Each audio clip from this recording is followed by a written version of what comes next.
personas que anuncian reforma, cuando nosotros comenzamos a hablar de reforma nos atacan. Entonces es como una contradicción. Y Dios puso esto en mi corazón, nos dio una palabra en Ezequiel capítulo número 34, que como todos sabemos,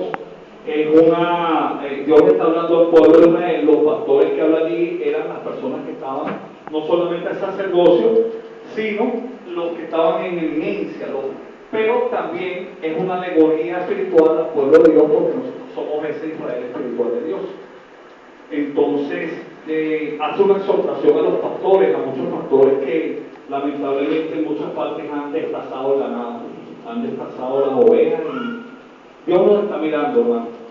Entonces Dios comenzó a poner esto en nuestras manos.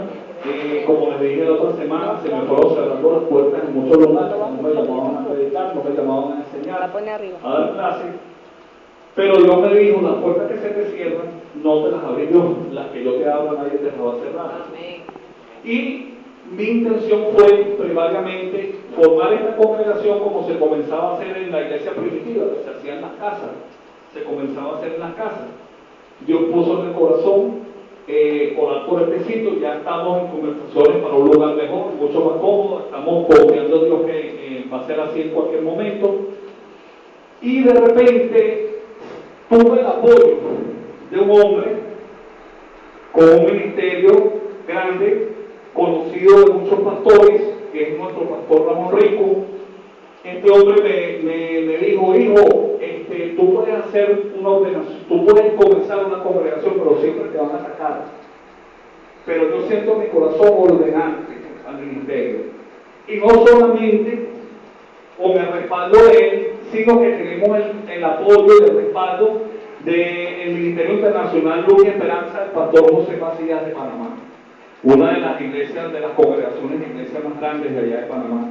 Por eso yo me gozo por los que están aquí hoy, porque no estamos esperando nada en este momento, pero delante de ese Dios maravilloso podemos decir que vienen grandes cosas para acá, para este ministerio, y sobre todo para ustedes, en la medida que vayan siendo fieles a Dios, de que vayan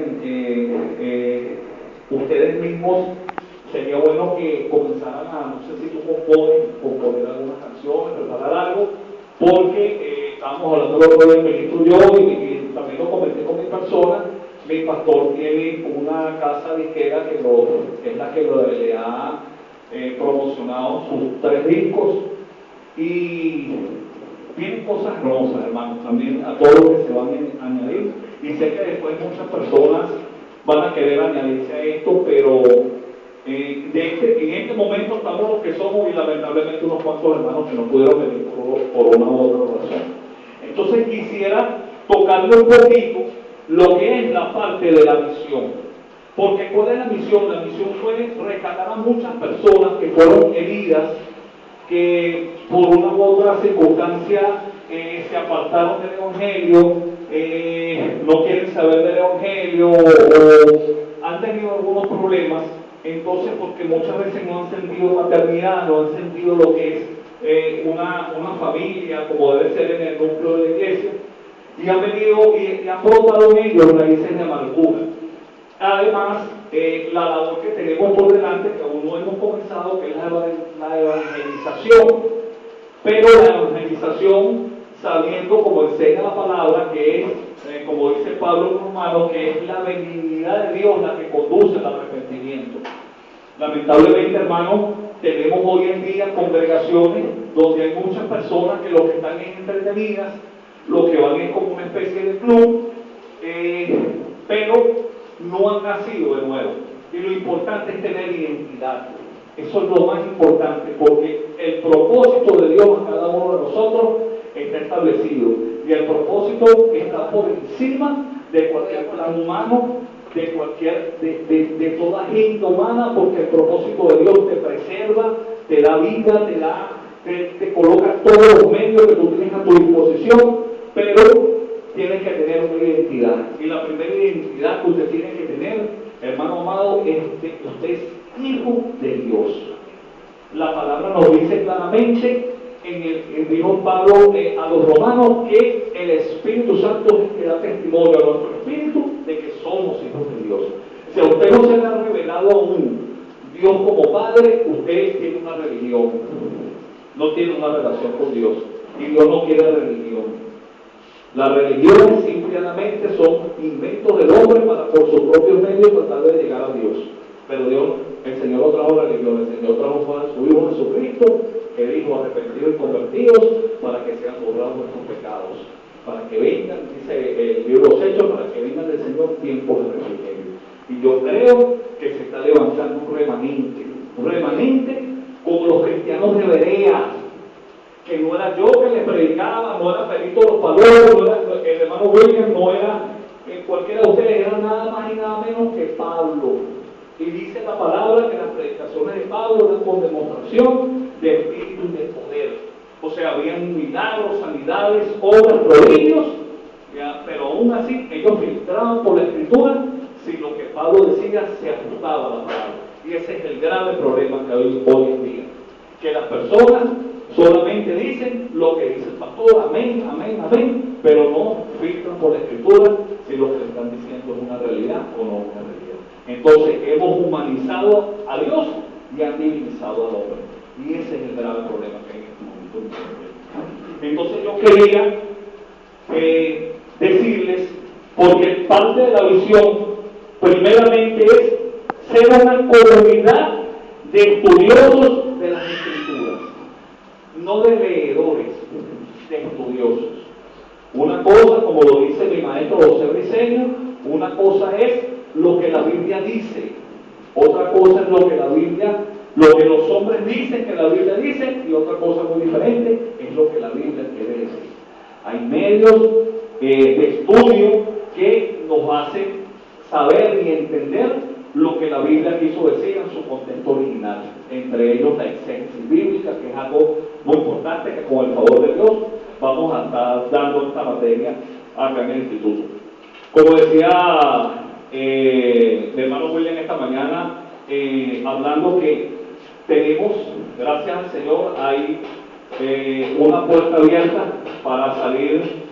Yo estoy hablando con el pastor Ramón, pero ya sería para después de principios de año, porque primeramente vamos a estar consolidando aquí esta congregación, y se necesita pues la atención, la doctrina, la enseñanza, pero tiene muchas cosas hermosas, hermano, y lo que simplemente ser de fiel a Dios, ser de fiel a su Escritura.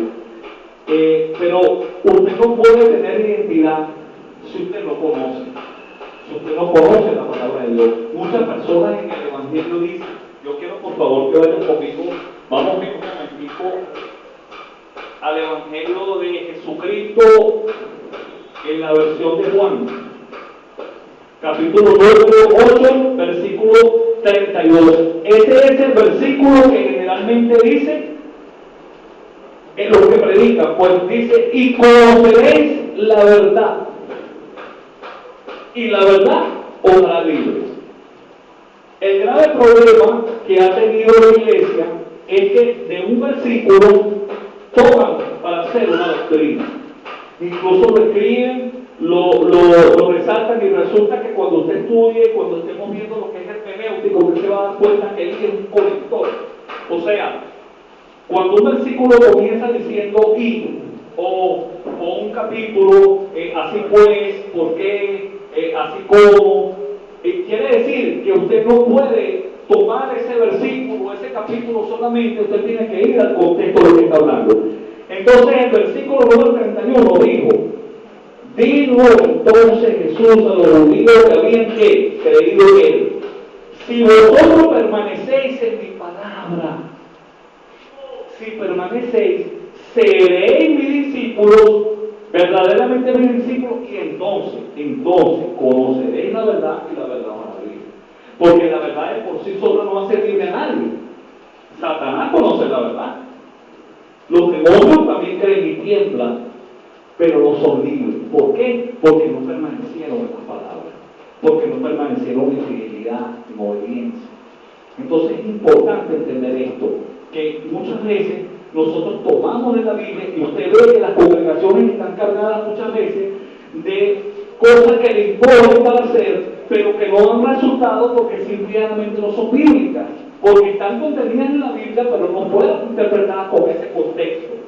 Entonces vemos gente, por decir un ejemplo, atando a un hombre fuerte que siempre está desatado. ¿Por qué? Porque no entienden el contexto y la verdad bíblica que fue escrita. Entonces, muchas veces, cuando viene la prueba, cuando viene el ataque, cuando viene la cosa, no tienen un verdadero asidero porque no conocen la escritura verdaderamente. Tenemos que entender que la Biblia está llena de hebraísmos, que fue escrita en otra cultura. Entonces nosotros no podemos traer esa cultura nuestra porque desculturizamos un texto, un tema. Tenemos que ir a esa cultura para poder entenderla. Entonces cuando usted va a esa cultura, entonces va a comenzar a entender lo de la parábola de las 10 vírgenes y muchas de estas cosas que se han aplicado más lamentablemente, hermano, y que no han dado resultados. Entonces, esa es una de las grandes importancias del estudio de la palabra de Dios, que usted vaya teniendo identidad para poder conocer cuál es el propósito de parte de Dios en su vida. Amén.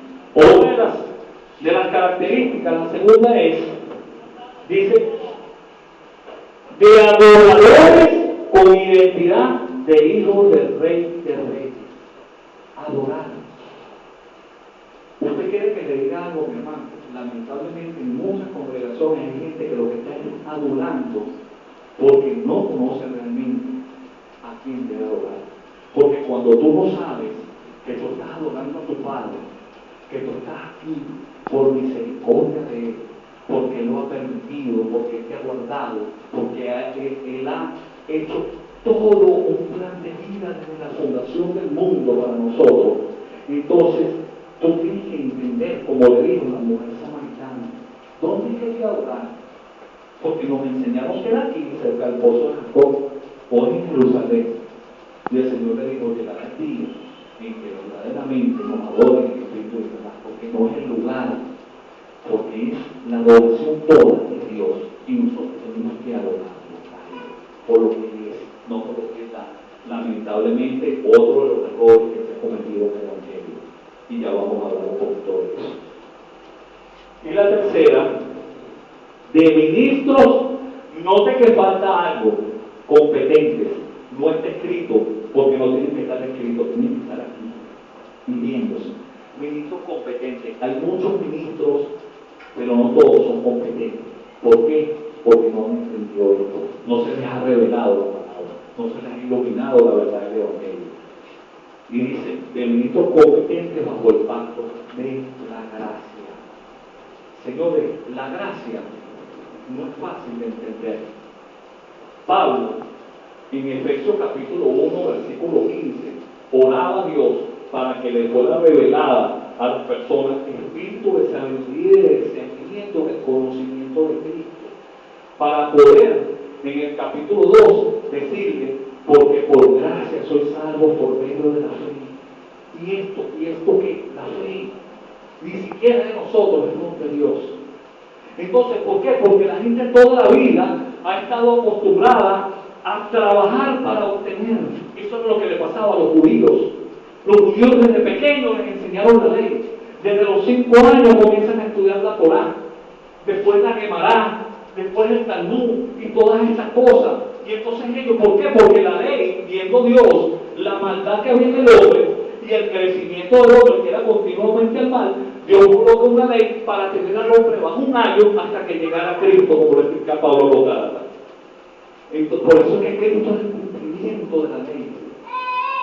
Mire, Cristo no cumplió la ley se cumplió en Cristo. Eso es lo que tenemos que entender. Entonces, a las personas le es difícil entender que la salvación es un regalo de Dios a tu vida. O sea, tú no obraste para eso, obró Cristo en la cruz del Calvario. Él te santificó, Él te justificó, Él te redimió. Entonces son otros los motivos los que nos deben llevar a nosotros a no fallarle a Dios. Pero no es el temor, no es el temor a irte al infierno, porque muchos cristianos están aguantados por eso. Que si viene Cristo, entonces me quedo, que si me muero vuelvo al infierno. Y eso los hace malos creyentes, porque el motivo de su corazón no es correcto.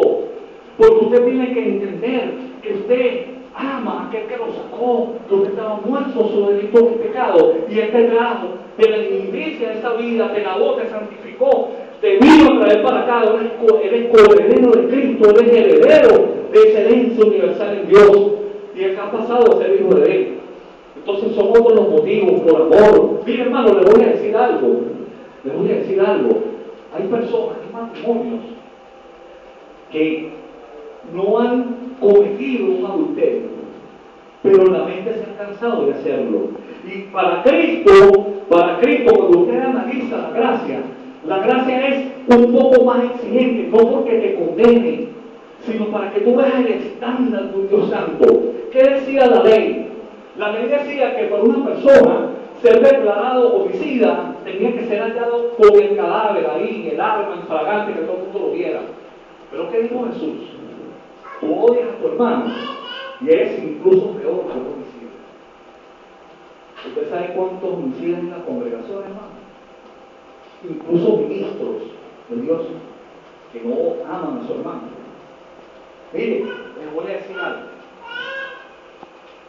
Cuando usted adora a Dios, dice la palabra, si allí, cuando te presentes al altar con una ofrenda, entienda algo, cuando Jesús hablaba, hasta la cruz del Calvario, aunque los evangelios están escritos en el Nuevo Testamento, pero fueron escritos, pero todo lo que sucedió en el Evangelio de Jesucristo, en las versiones de Juan, Mateo, Lucas y Santiago y Marcos, fue el cumplimiento de ley.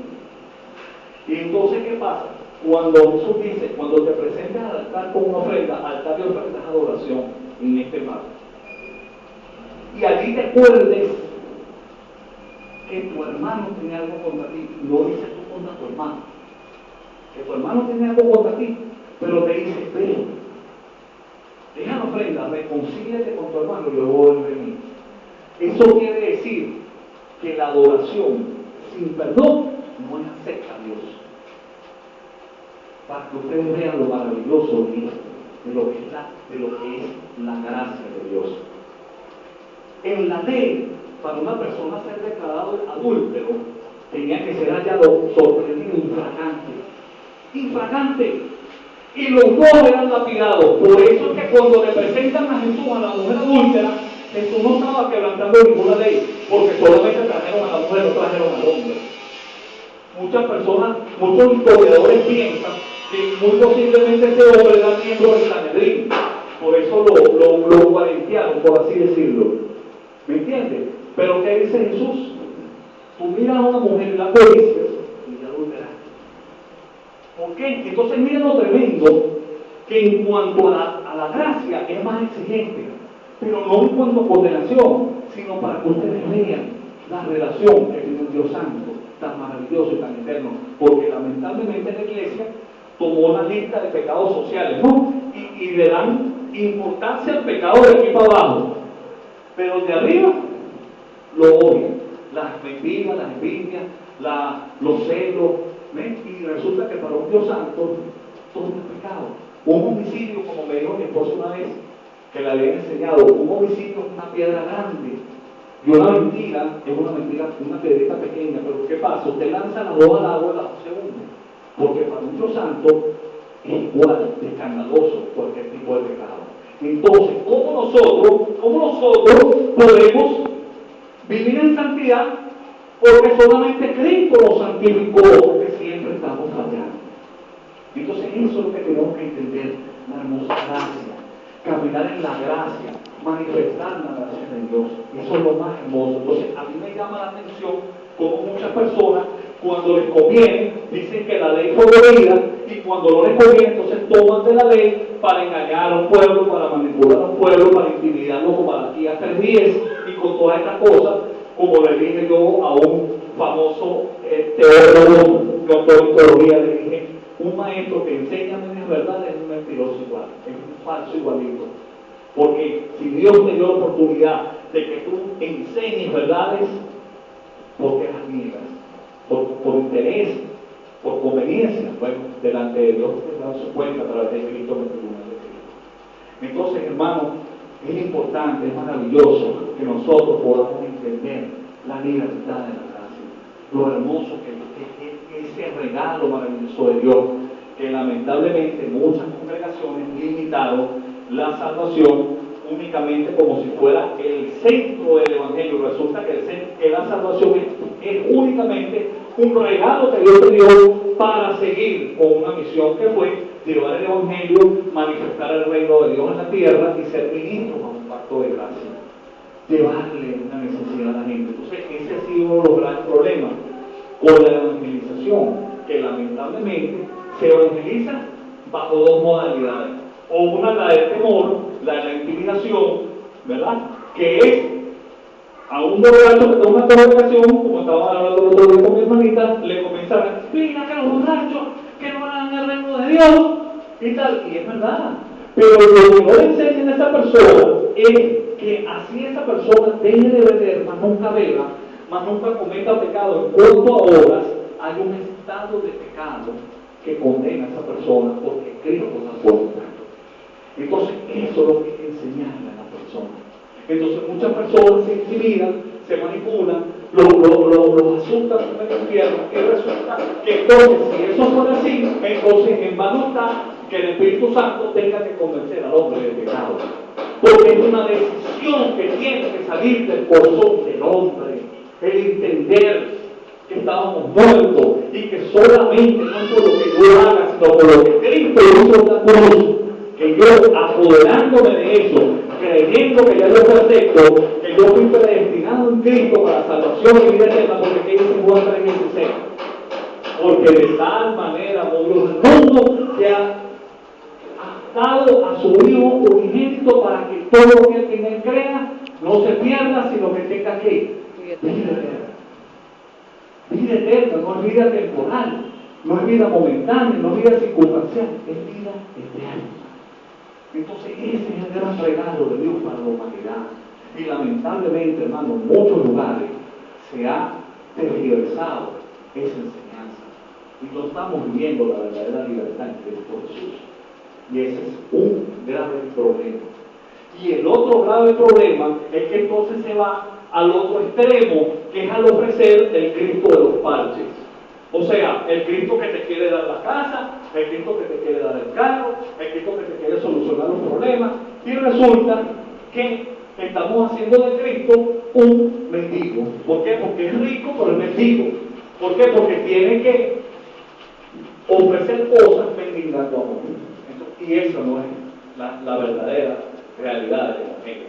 El Evangelio es que la gente entienda, señores, que hemos venido a este mundo con un propósito, predestinados, pero que tenemos que saber y entender que en el momento en que Dios así nos ha llamado, tenemos que entrar por esa puerta que es Cristo. Eso es lo que hay que enseñarles a la gente. No que la gente vaya con una expectativa a la iglesia, a las congregaciones, ¿verdad? Y entonces muchas veces no consiguen lo que ven, lo que esperan, se van, o muchas veces lo consiguen también y también se van porque el motivo no es correcto. Entonces, eso es lo que tenemos que entender, identidad. Y yo quería hablar un poco sobre esto. Yo quiero, por favor, hermanos, que vayamos un momentico al Evangelio de Jesucristo en la versión de Juan, capítulo número 6.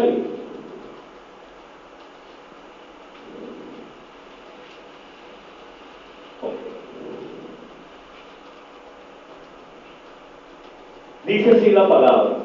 El canonizador coloca un texto que dice la alimentación de los 5.000. Y dice así: después de esto, Jesús fue al otro lado del mar de Galilea, al de Tiberiades. ¿Ok?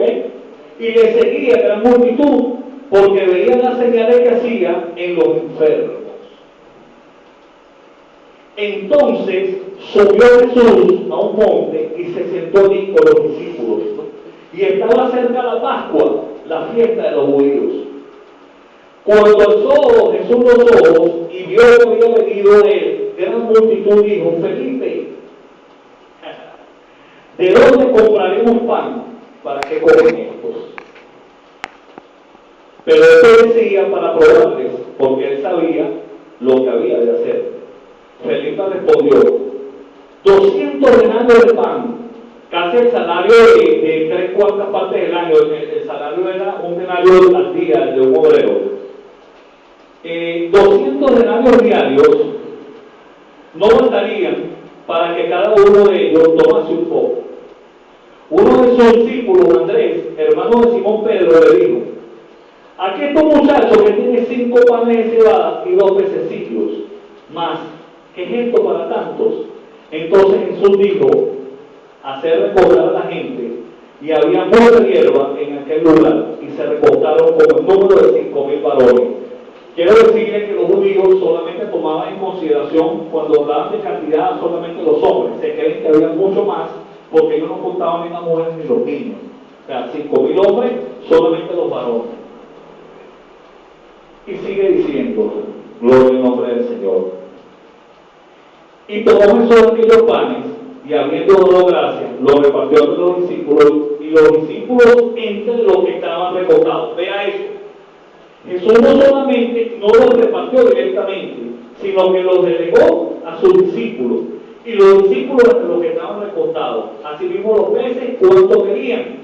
Y cuando se hubieron saciado, dijo a sus discípulos: recoged los pedazos que sembraron, para que no se pierda nada. Recogieron pues y llenaron 12 cestas, una de cada pozo. Eso digo, ahí hay un misterio, pero lo vamos a ver en otra oportunidad. 12 cestas de pedazos que de los 5 panes de cebada sobraron a los que habían comido. Aquellos hombres entonces, oigan, viendo la señal que Jesús había hecho, dijeron: este verdaderamente es el profeta que había de venir al mundo. Pero entendiendo Jesús que iban a venir para apoderarse de él y hacerle obra y hacerle rey, volvió a retirarse al monte solo. Miren, hermano, esto me impresionó a mí, porque resulta que la gente estaba viendo las señales que hacía Jesús. ¿Qué hacía Jesús? Sanaba a la gente, alimentó a la gente, les dio comida. La gente decía que al ver las señales que hacía se maravillaban y querían hacerlo rey. Hoy por hoy hay muchas personas que quieren ser, pretenden que salgan de los púlpitos para ocupar la presidencia de la República y estos cargos. Yo le voy a decir algo: Jesús no va a hacer sus altares para meter gente en la política, eso no es bíblico. Lo que sí va a sanear sus altares de tanta vanagloriosidad que hay en este momento en los altares. Pero noten ustedes cómo Jesús lo querían hacer rey de su reino. ¿Por qué? Porque su reino no es este mundo, su reino es espiritual. Y hay muchas personas que en este momento, en lo físico, quieren manifestar lo que ya somos en lo espiritual. Y eso no tiene un sentido. Por eso es que hay estrategias evangelísticas que se están utilizando que se están haciendo mal. Como por ejemplo la famosa sopa que se está dando. Esa sopa, si usted lo quiere hacer como un acto de misericordia, está bien, pero no como una estrategia evangelística, porque a Jesús mismo no le funcionó. ¿Me entiendes? Porque la gente va a ir y te va a ir todos los meses, pero vas a buscar la sopa. Pero no, y estás cargando a la gente de tu congregación, haciendo un gasto que no estás llevando a tu casa. Tú quieres hacerlo, haz la sopa, vayan a evangelizar, y cuando vengas se la toman, porque la palabra también dice que Dios se agrada en que los actos de justicia se hagan primeramente con los de la familia de la fe. Entonces, eso es lo que tenemos que nosotros ver. Estamos cargando gente de cosas y resulta que muchas personas lo que están es sirviéndose nada más eso. Mira, vamos a estar aquí todos los meses, lo vas a tener ahí, y vas a tener incluso más personas, pero no vienen a oír palabras, vienen a tomarse tanto sopa porque los evangélicos llevan el sopa.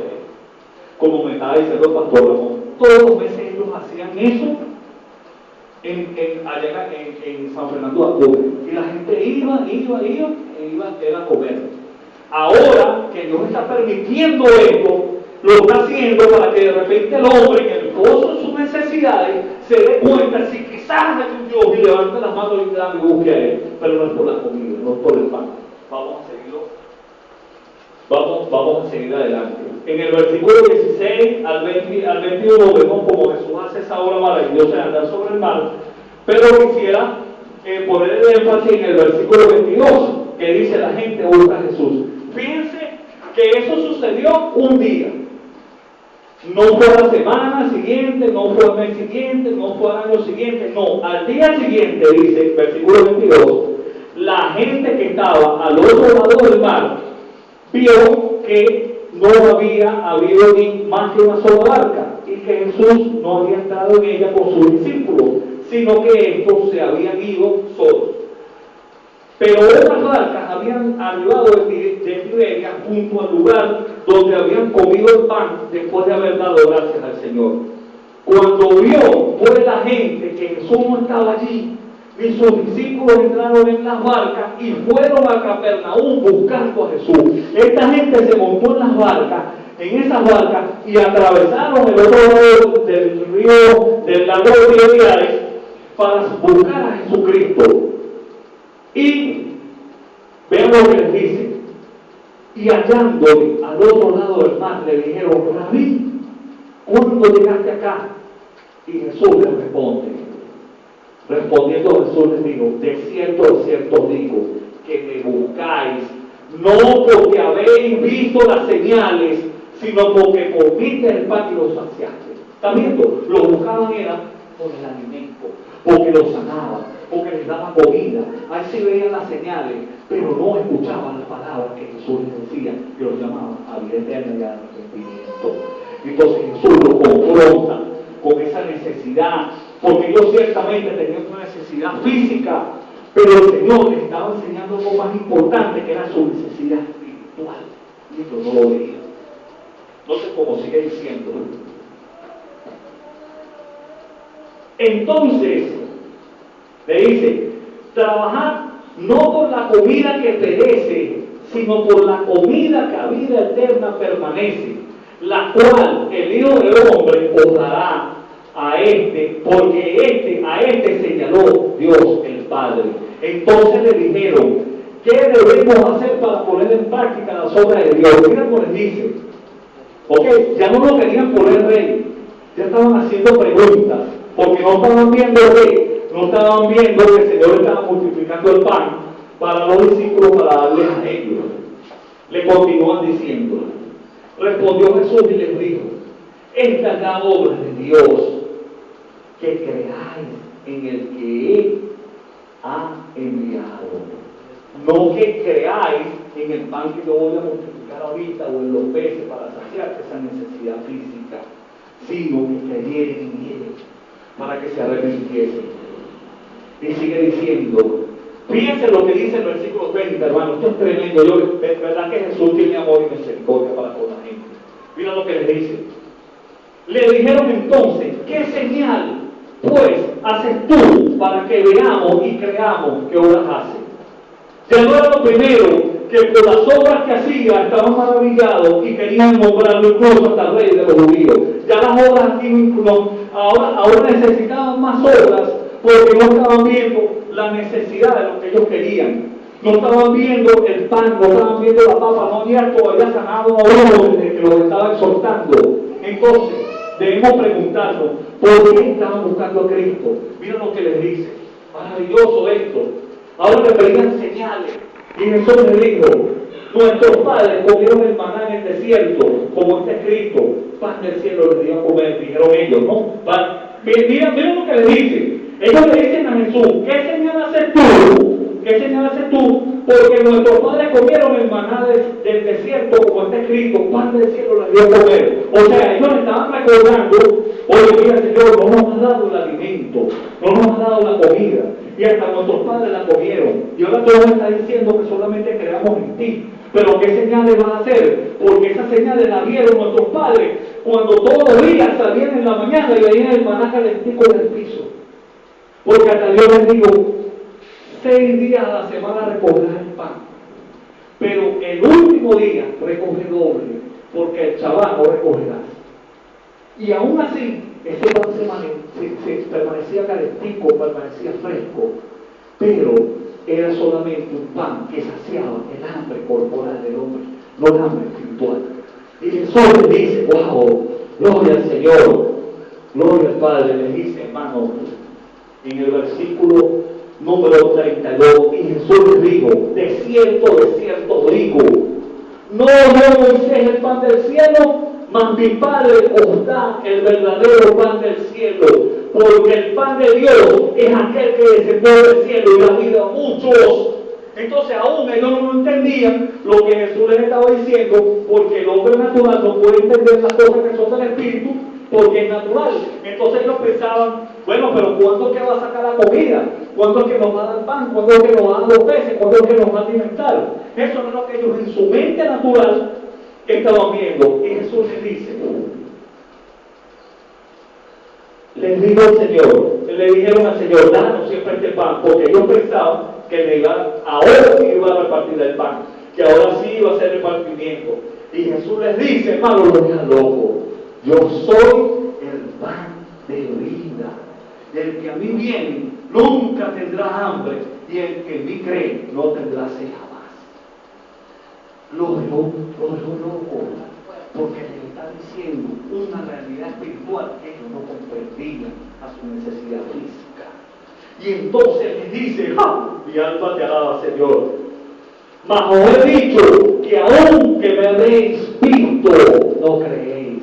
Porque, señores, ellos no solamente estaban viendo lo que Jesús había hecho ese día, sino todo lo que había hecho desde que inició su ministerio, todas las personas que había salvado, los muertos que había resucitado, todos los milagros que había hecho. Y ahora estos tipos, porque no tenían comida, les estaban diciendo qué señal vas a darnos para que podamos creer en ti.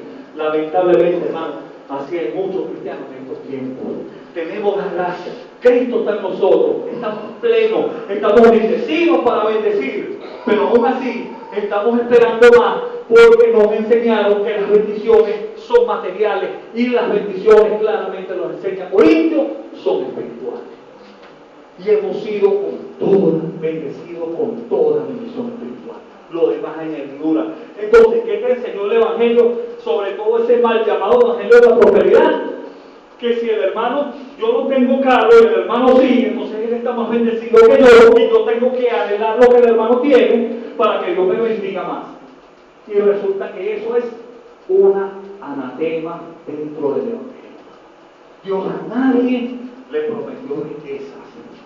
Dios lo que te da es habilidades y talento para tú desarrollar todo lo que tú vas a desarrollar en él. Pero más nada, hermano. Entonces, el hombre, hoy por hoy, las iglesias que deberían estar enseñando a las personas, autoridad, que deberían estar sabiendo, pues, aprendiendo cuál es su propósito, cuál es su identidad, Señor, todavía le están enseñando a vivir de necesidades físicas.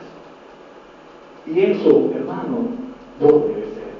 Porque resulta que en muchos lugares, los únicos que están saciando sus necesidades físicas son los pastores. Sin importarle la congregación, cargándolos, poniéndole cargas que no pueden llevar, cosas que son totalmente extrabíblicas, porque incluso ahora hay unos que están enseñando la ofrenda que duele, que tú tienes que dar con dolor la ofrenda, que tú tienes que dar hasta lo que no tienes, para que Dios pueda pactar contigo esa palabra. Y resulta que el pacto ya se dio en la cruz del Calvario, no costó nada. ¿Entiendes? Y para mí son unos vagabundos, por eso los denuncio. Como dijo Judas, condenados abiertamente por la fe. ¿Entiendes? Porque va a llegar el momento, tiene que llegar, porque ya se están levantando remanentes en todos lugares. Ahí está el pastor Toribio García. Se levantó con una enseñanza que, por misericordia de Dios, sobre el Facebook, sobre el diezmo. Y comenzó a hablar del diezmo de la congregación y a decirle a la gente que no se pueden, y los expulsaron de la iglesia. Pero mira dónde está ahorita, en Brasil, en Manaus. Ya formó una obra allá, tiene 3 casas de paz, creo que ya tiene 2 más 5 y está atravesando todo Brasil, llevando la palabra. Y todos los días me da gracia y me dice, wow, pastor, yo siempre hablo y digo que nosotros somos una hija de bendecidos en Cristo. Y yo, gloria a Dios, hermano. Y nos está esperando por allá, pero será en su momento, el momento de Dios. ¿Por qué? Porque Dios está levantando hombres idóneos, hombres con ética, con integridad, hermano, que transfieran eso a su gente, que sepan que el verdadero evangelio de Dios es nacido del corazón de Dios al hombre, que no hay imposiciones, que no hay leyes, que no hay, y lamentablemente estamos llenando la iglesia de dogmas y de doctrinas de hombres. Entonces fíjense lo que sigue diciendo, ya para ir terminando. Miren lo que dice. Versículo 39. Y esta es la voluntad del Padre, el que me envió, que de todo lo que me viene, no pierda yo nada, sino que lo resucite en el día postrero. Y esta es la voluntad del que me ha enviado, que todo aquel que vea al Hijo y crea en Él, que el paralelo de Juan 3:16 tenga vida eterna, y yo lo resucitaré en el día postrero. Mira lo que hacían entonces, murmuraban.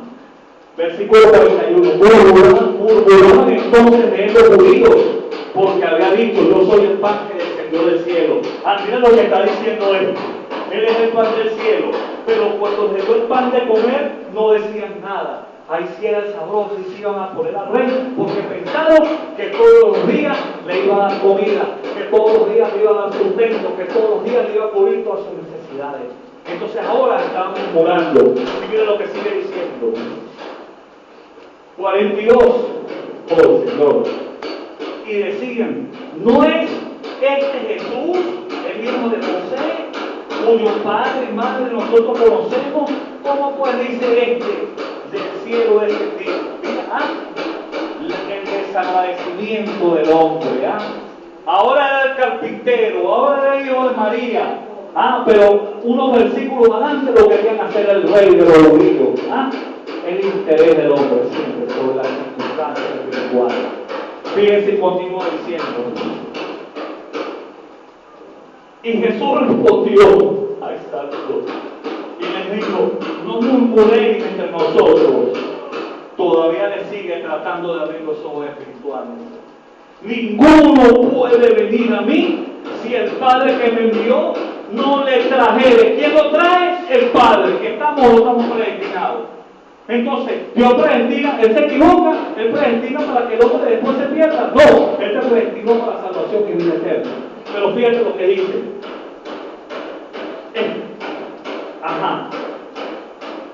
Versículo 45. Escrito está en los profetas y serán todos enseñados por Dios.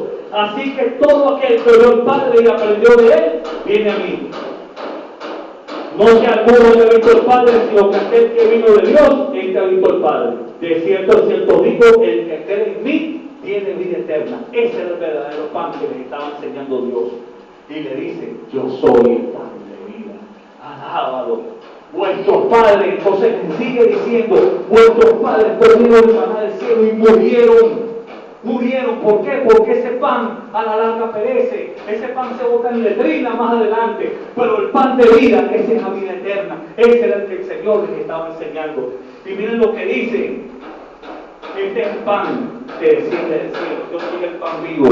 Entonces, versículo 22, los judíos contendían entre sí diciendo, ¿cómo puede darnos a comer su carne? Porque no entendían, ya sabían, ya entendían en su corazón que no se iban a comer la tracón de pan ese día, hermano. Y sigue diciendo, porque mi carne es verdadera comida y mi sangre es verdadera bebida. Señores, esto no lo entendieron ellos jamás. Mira lo que dice más adelante, el versículo número 60. Al oírlas, todo lo que le dijo, muchos de sus discípulos le dijeron, dura es tu palabra, ¿quién la puede oír? Sabiendo Jesús en sí mismo que sus discípulos murmuraban contra él, decían, les dijo, ¿esto ofende? Pues que, si viene al Hijo del Hombre subir, ¿dónde estaba primero? Entonces sigue diciendo más adelante, desde entonces, versículo 66, hermanos, muchos de sus discípulos volvieron atrás y ya no andaban con él. Vean qué tristeza, hermano. Vean qué dolor. Yo creo que el Señor Jesucristo dijo, wow, y pensar que yo tengo que morir por estos cabezones, pero lo voy a hacer por amor. Entonces, eso es lo que tenemos que entender, la diferencia. Y le dice todavía a sus discípulos, les dice, mira lo que les dice. Dijo entonces Jesús a los 12, los que estaban ahí, ¿acaso quieren ir a vosotros también? Váyanse. Entonces respondió Simón Pedro y le dijo, ¿quién vamos a ir, Señor, si solo tú tienes palabra de vida eterna?